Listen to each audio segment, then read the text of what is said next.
In an exceptionally tranquil region in the Danvers locale in Ukraine, Mykola lives with his pregnant spouse Nastya. The two of them are known as the first eco-pilgrims nearby. Nastya is a craftsman who preferences drawing and wood cutting. She even makes a wood holy messenger for Mykola so he can have an insurance special necklace. Mykola is a mathematician, physicist and biologist that educates at the nearby school, which he goes to on his bike. The gesture of goodwill outside their house is the paw of the white raven, addressing an old legend of a raven that had sympathy for individuals and brought them new water and food, losing its plumes all the while. As a result of the absence of gadgets at home. 2 or 3 gets no news until Mykola goes to work and gets a couple of moments of television throughout his break. That is the means by which he finds out about the dissidents that were killed in Ukraine's capital city in Russia, perhaps attacking the country. During class, Mykola is pestered by understudy Ivan, who thinks his educator is a more unusual and a fruitcake, so he needs to get rid of him. However, Mykola never allows him to outrage him since he trusts in pacifism and dealing with directing the young people mind. One morning en route to work, Mykola sees a few troopers remaining by the street, however pays them no psyche. At the point when he at last shows up at school, he is stunned to think that it is unfilled, and the television rapidly explains to him why Russia has attacked Ukraine. Recollecting the warriors he saw before. Mykola stresses over his better half and surges back to his home, yet it is now past the point of no return. The Russians are there pounding Nasiha, and they get Mykola too when he attempts to protect her. After the fighters ensure they are not spies. They light a fire inside the house and leave. However, when Nastya attempts to fight back by tossing a stone at them, the troopers make sure to her before at long last disappearing. Crushed, Mykola grips to his significant other's body while watching his home burn to the ground. Hours after the fact, 2 individuals from the Ukrainian local army track down Mykola, and in the wake of really looking at his personality to ensure he is an honest non-military personnel, they assist him with digging a grave for Nasiha. Then they remove him with him to their base, in spite of the fact that prior to leaving, Mykola make a point to take the wood holy messenger with him as the last memory of his better half. The higher-ups at the base are disturbed about the unexpected appearance of an outsider, since he could be a government operative, yet Mykola rapidly shows what he can do by saying he needs to enlist in the military and drive the Russians out of their country. From that point on, Mykola is shipped off a weighty instructional class where he should figure out how to debilitate his body and use guns to things that as a radical he has never finished. Dismantling and collecting weapons is especially hard for himself, and it procures him the joke of his bosses, particularly when he declares he has picked Raven as a codename. Mykola doesn't allow them to put him down and trains extra hard, keeping awake until late with weapon practice and keeping the word holy messenger close, so he always remembers his goal-seeking retribution for his better half. Half a month after the fact, the students realize there are insufficient expert marksmen at the front and the military is searching for volunteers for the gig. Relatively few individuals are intrigued, however Mykola promptly chips in just to be met with more joke. Still not ready to surrender. Mykola takes a test to show what he can do. He dismantled and reassembled an Alaska 47 while blindfolded in less than 20 seconds, at last gaining favor with everybody. They additionally begin calling him Raven as he needed. The hypothetical piece of expert rifleman preparing comes effectively to Mykola on account of his insight into math and material science, having the option to do computations quicker than the actual instructors. He is likewise fantastic at observing the main guideline, which is keeping totally still and calm in any event when a teacher takes shots at the ground close to him. Sadly, he doesn't do well with regards to the genuine shooting on the grounds that, for reasons unknown, they have given him an alternate weapon from every other person. The sort of gun that isn't well suited for war killing. Whenever Mykola calls attention to this, he is told to manage it. By and by, Mykola will not surrender and makes an arrangement to demonstrate what he can do.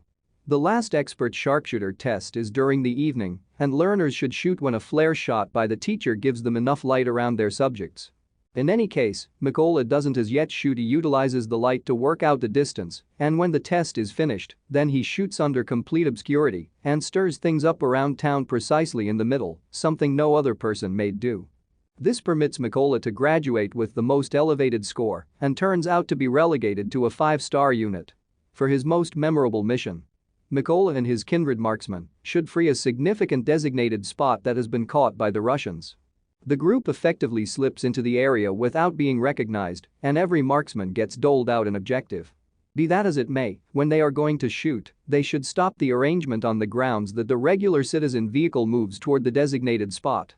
The Russian officers make the two regular citizens emerge and submit their international IDs, declining to give them back when they request that the couple leave.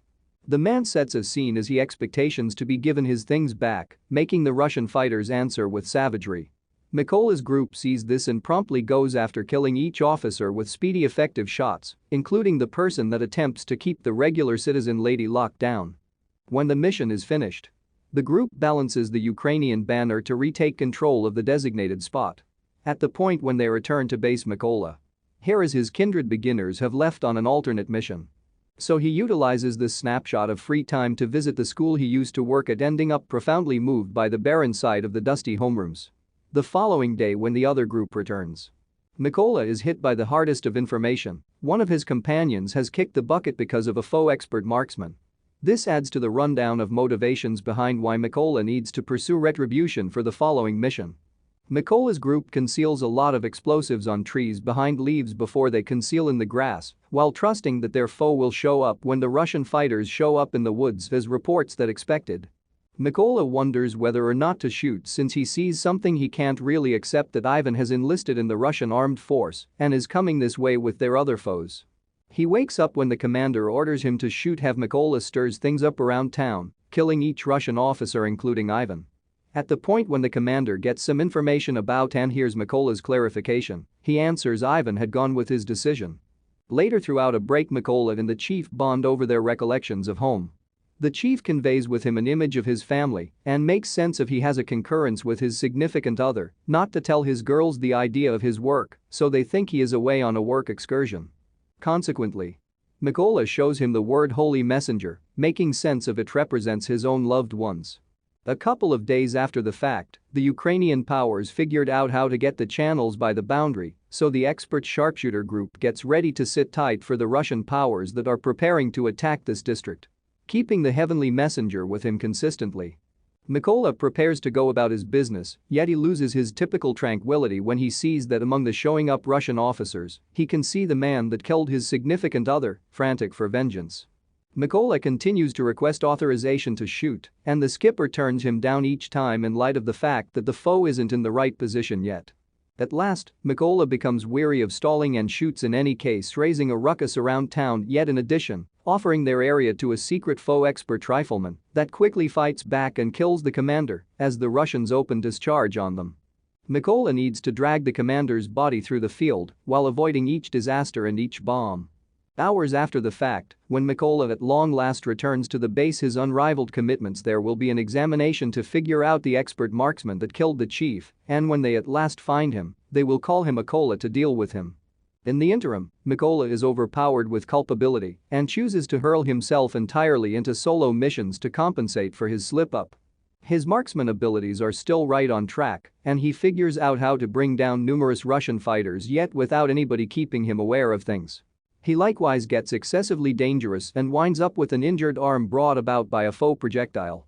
Mykola goes to a mysterious refuge to carve out opportunity to recuperate and watch the news to get a report on the political status of the dealings with Russia, yet his break is intruded on by a significant call. It turns out the military has tracked down the area of the marksman that killed the skipper, so McAllen needs to return before the mission starts. The officers are let all the data know that has been accumulated up until this point. The sniper's bullets are wide-ranging. He has already killed 5 Ukrainian snipers and 3 machine gunners, and his name is Sari. To make matters worse, he records all his kills and posts the videos to demoralize them. He even had the nerve to post a recording of their captain's death. At least all these casualties have allowed them to pinpoint Sarah's location, and since they cannot fill the place with mines because of a chlorine storage